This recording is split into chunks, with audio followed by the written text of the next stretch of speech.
தமிழர் வீரம், தமிழர் கலாச்சாரம், தமிழர் பண்பாடு, தமிழர் வணிகம் போற்றும் உலகத் தமிழர்களின் செய்திகளை உடனுக்குடன் வழங்கும் சுதேசி இணையதள தொலைக்காட்சி. அன்புடைய வணக்கம். நான் அண்ணாச்சி பேசுகிறேன். கடந்த பதிவில் நம்ம பிரச்சனையை பேசிட்டு அப்புறம் இந்த புதுசாக கட்சி ஆரம்பித்த விஜய் அவர்களுடைய மாநாட்டு செய்தியை கொஞ்சம் சிலாகித்து பதிவு போட்டிருந்தேன்.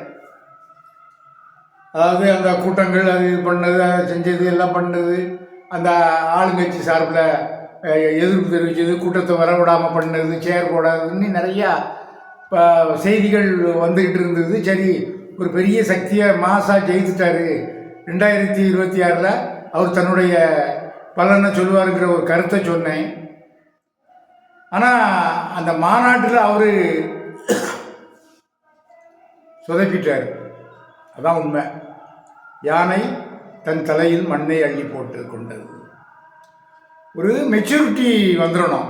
ஒரு மாநாடு ரெண்டாவது மாநாடு நடத்தும்போது ஒரு மெச்சூரிட்டி வரணும். ஒரு அரசியல் கட்சினாச்சுன்னா நிறைய பேர் எதிர்பார்ப்பாங்கல்ல, பார்ப்பாங்க, அதை கெடுக்க பார்ப்பாங்க. அதெல்லாம் இப்போ பண்ணி ஒன்று சும்மா அந்த ஷோ காமிச்சது எடுபடாது அப்படிங்கிறத நிரூபிச்சிட்டார். அவர் வந்த உடனே எல்லாரும் கிளம்பி போயிட்டாங்க. அவரும் 5 மணிக்குள்ளே மாநாடை முடிக்காரு.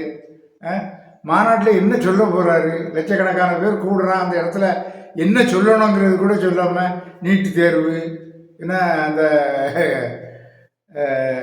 கச்சத்தீவு, இப்படியே பேசிக்கிட்டு இருந்தால் இப்படி ஒரு புதிய சக்தியை கொண்டு வந்தால் புதுசாக சொல்லணும்லாங்க.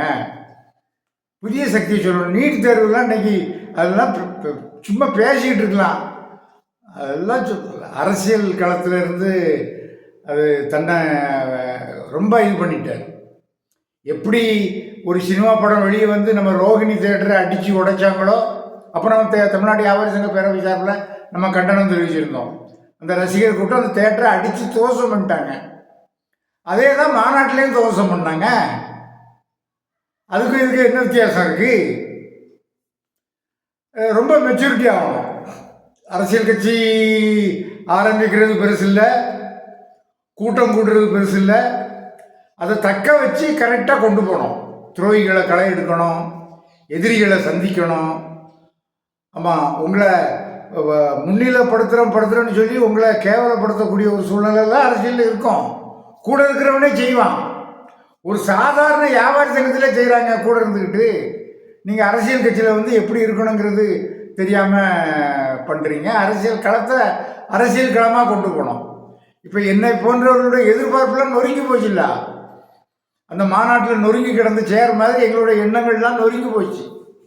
அரசியலில் ஒரு புதிய சக்தியாக கொண்டு வருவார், புதுசாக சொல்ல போகிறாரு.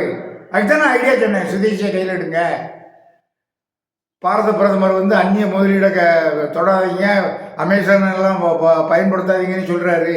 அதை பின்பற்றி இவர் ஒரு சிறப்புரை ஆற்றுவார், தன்னுடைய கொள்கையை சொல்லுவார் அப்படின்னு பார்த்தா ஒன்று புஷ் போயிடுச்சு. என்னமோ அவசரமாக ஓடுற மாதிரி ஓடிட்டார். நான் கூட நிறைய சப்பு கட்டுக்கிட்டேன் விஜய் அவர்களுக்கு. ஒரு வளரும் அரசியல் தலைவர் அப்படி தான் இருக்கும்னு பார்த்தா அவர் தனக்குத்தானே அதை பண்ணிக்கிட்டார். அது நான் எதிர்பார்க்கலை.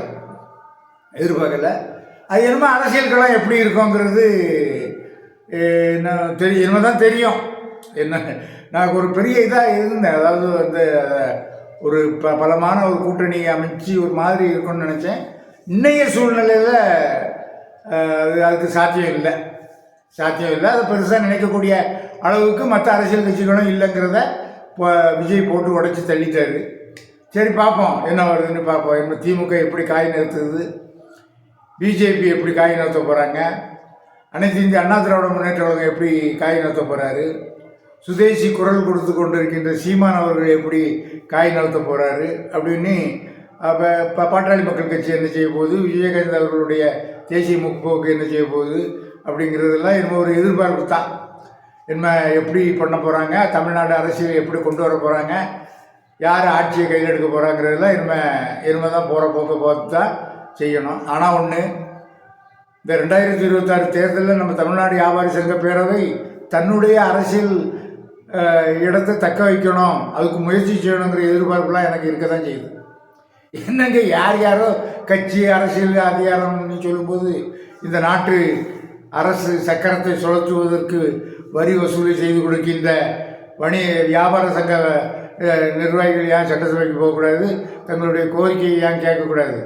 அந்த ஒரு சூழ்நிலை இருக்குது. இப்போ விஜய் மாநாடு முடிஞ்ச உடனே என்னடா இப்போ டிவியில் பார்த்துக்கிட்டு இருக்கேன், என்னடா இப்படி ஆகிப்போச்சு, என்ன மாநாடு இது, மாநாடுன்னா என்ன, ஐயோ அப்படி போச்சு. நம்ம கூட காலையில் இருந்து சாயங்காலம் வரைக்கும் மாநாடு நடத்தி அப்படியே தக்க வச்சோமே, அதை கோட்டை விட்டுட்டாரு. அந்த வெற்றிடத்தை நிரப்புவதற்கு தமிழ்நாடு வியாபாரி சங்கம் போன்ற அமைப்புகள் முனைப்பு காட்டணும். ஆமாம், நமக்கும் அரசியல் களத்தில் இடம் இருக்குது அப்படிங்கிறத மக்கள் நலன் சார்ந்த அமைப்புகள் நடத்துகிற அவ்வளோ பேரும் அதை முன்னெடுத்து சொல்லணும். அந்த அரசியல் களத்துக்கு செல்லணும். தன்மானத்தோடு சொல்லக்கூடிய அளவிற்கு நீங்கள் நம்ம தயாராகணும். அப்படி ஒரு சூழ்நிலை உருவாகும்னு நினைக்கிறேன். பார்ப்போம் எப்படி இருக்குன்னு பார்ப்போம். நம்ம நவம்பர் மாதம் 23ஆம் தேதி அரசியல் விழிப்புணர்வு மாநாடு, அனைத்து அரசியல் கட்சி தலைவர்களையும் கூப்பிட்டு பேச வைக்க இருக்கிறேன். நம்ம கலந்துக்கிட்டதுக்கு அழைப்பு கொடுத்துருக்கோம், வருவாங்க. அதில் நம்ம அரசியல் நிலைப்பாட்டை சொல்லுவோம். வணக்கம். அண்ணாச்சி முத்துக்குமார், என்றும் உங்களுக்காக.